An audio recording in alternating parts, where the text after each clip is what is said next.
ایک چھوٹا سا لڑکا جس کے پاس نہ پیسہ تھا نہ ریسورسز، صرف ایک سپنا تھا، اور وہ سپنا دنیا کے بیسٹ بیٹسمین بننے کا۔ لیکن اس لڑکی کی کہانی صرف سکسیس ہی نہیں بلکہ اسٹرگل، پریشر اور شوق سے بھری ہوئی ہے۔ تو آئیے جانتے ہیں اس لڑکے کی کہانی۔ 15 اکتوبر 1994 کو لاہور کے ایک عام سے گھر میں ایک بچہ پیدا ہوتا ہے جس کا نام بابر اعظم رکھا جاتا ہے۔ اس وقت کسی کو نہیں پتا تھا کہ یہ بچہ آگے چل کر پاکستان کرکٹ کا سب سے بڑا نام بن جائے گا۔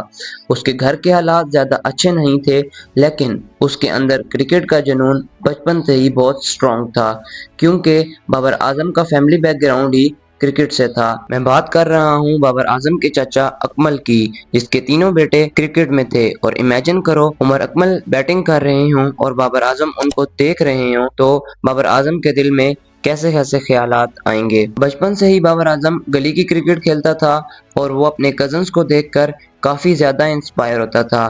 اس کا پہلا بیٹ اس کی والدہ نے اپنی سیونگ سے خرید کر دیا تھا، جو کہ اس وقت 1500 روپے کا تھا، اور یہ بیٹ بابر اعظم کے لیے بہت ہی اسپیشل تھا۔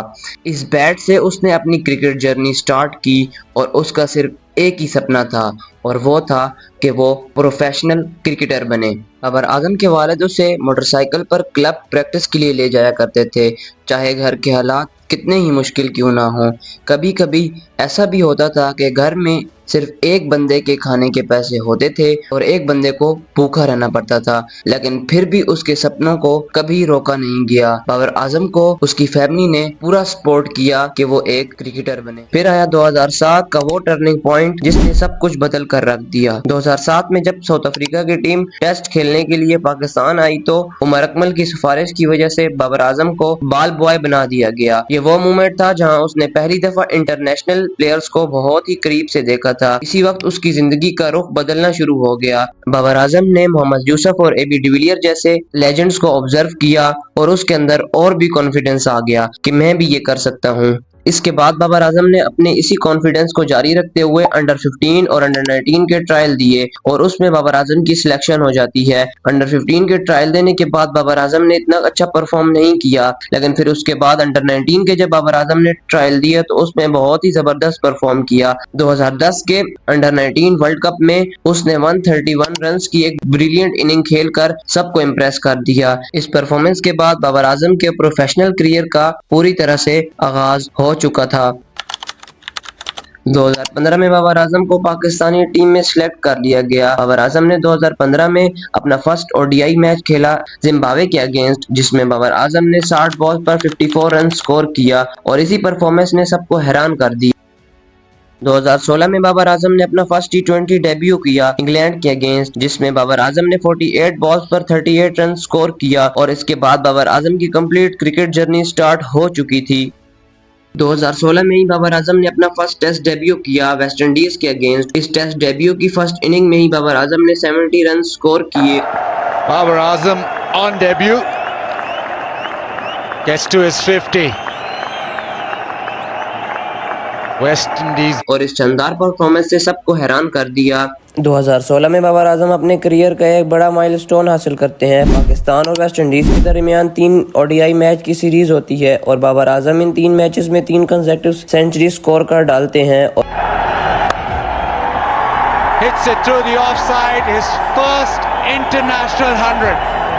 Babar Azam against the West Indies at shot. اور پاکستان یہ ODI میچ سیریز بھی جیت جاتی ہے۔ اپنی مسلسل اچھی پرفارمنس کی وجہ سے بابر اعظم کو 2017 ICC چیمپئن ٹرافی کے اسکواڈ میں جگہ ملتی ہے۔ یہ بابر اعظم کے کریئر کا پہلا ICC ٹورنامنٹ تھا، اور پوری دنیا کی نظریں ان پر ٹکی ہوئی تھی۔ چیمپئن ٹرافی 2017 میں بابر اعظم پاکستان کے لیے 5 میچز کھیلتے ہیں، اور ان 5 میچز میں 133 رن سکور کرتے ہیں 44 کی بیٹنگ ایوریج سے۔ اگرچہ یہ نمبر بہت زیادہ نہیں ہے، لیکن مشکل وقت میں ان کی یہ اننگز ٹیم کے لیے کافی اہم ثابت ہوتی تھی، اور اس ٹورنامنٹ کا سب سے بڑا میچ فائنل میچ تھا، جس میں بابر اعظم کو بیٹنگ کرنے کا موقع ملتا ہے، اور بابر اعظم اس فائنل میچ میں 46 رنز کی ایک اننگ کھیلتے ہیں انڈیا کے اگینسٹ، اور پاکستان انڈیا کو 339 کا ایک میسو ٹوٹل کا ٹارگٹ دیتا ہے، جس میں بابر اعظم بھی اپنا امپورٹنٹ رول پیش کرتے ہیں، اور پاکستان اس ٹارگٹ کو ڈیفینڈ کرنے میں کامیاب ہو جاتا ہے، اور اس طرح سے پاکستان 2017 کی ICC چیمپئن ٹرافی اپنے نام کرتا ہے۔ The better side on the day, brilliant with the bat, and exquisite with the ball, and Sarfraz, what a leader they've found in it. لیکن بابر اعظم کی کہانی صرف ریکارڈ اور سینچریز تک محدود نہیں تھی. اپنی شاندار پرفارمنس کی وجہ سے بابر اعظم نے روز نئے ریکارڈ بنائے. انہوں نے صرف پاکستان ہی نہیں بلکہ پوری کرکٹ دنیا کو اپنی بیٹنگ کا دیوانہ بنا دیا تھا. 2019 کے اوڈی آئی ورلڈ کپ میں بابر اعظم نے پہلی بار اوڈی آئی ورلڈ کپ کھیلا تھا، لیکن اس ورلڈ کپ میں پاکستان ٹیم سیمی فائنل تک نہیں پہنچ پاتی. اس ورلڈ کپ میں as a batsman Babar Azam بہت اچھا پرفارم کرتے ہیں. اس ورلڈ کپ میں بابر اعظم ٹوٹل 8 میچز کھیلتے ہیں اور 437 رنز سکور کرتے ہیں. اس ورلڈ کپ کے بعد پاکستان کے کیپٹن سرفراز احمد کو کیپٹنسی سے ہٹا دیا جاتا ہے اور پاکستان ٹیم کا نیا کیپٹن بابر اعظم کو بنا دیا جاتا ہے. فینس کو امید تھی کہ جس طرح سے بابر اعظم بیٹنگ میں اچھا پرفارم کر رہا ہے اسی طرح سے ایز اے کیپٹن بھی پاکستان ٹیم کو نئی بلندیوں تک لے جائے گا، لیکن کیپٹنسی کا سفر اتنا آسان نہیں تھا. 2021 کے ورلڈ کپ میں پاکستان نے زبردست پرفارمنس دکھائی اور پاکستان ٹیم سیمی فائنل تک پہنچ گئی، لیکن اس سیمی فائنل میں آسٹریلیا سے ہار جاتی ہے اور اس ورلڈ کپ کا سفر یہیں پر ختم ہو جاتا ہے.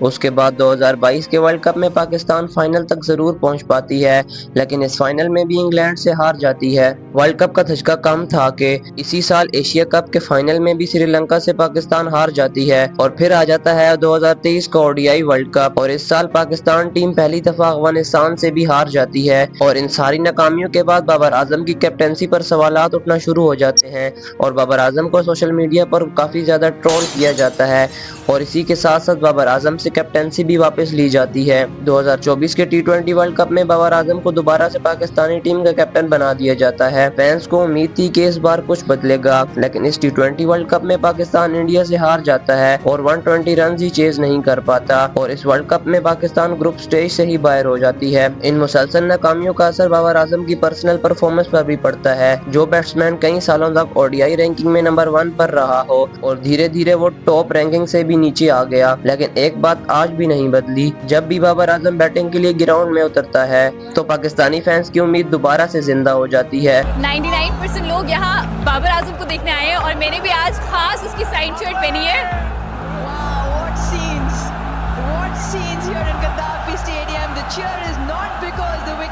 کیا بابر اعظم دوبارہ اپنی پرانی فارم میں واپس آئیں گے یا نہیں؟ کیا بابر اعظم پاکستان کو کوئی ICC ٹرافی جتا پائیں گے یا نہیں؟ تو کمنٹ میں ضرور بتائیں. اگر آپ کو یہ ویڈیو پسند آئی ہے تو ویڈیو کو لائک اور چینل کو سبسکرائب لازمی کر دینا اور کمنٹ میں یہ ضرور بتائیں کہ نیکسٹ ویڈیو کس پلیئر پر ہونی چاہیے. ملتے ہیں نیکسٹ ویڈیو میں، تب تک کے لیے اللہ حافظ.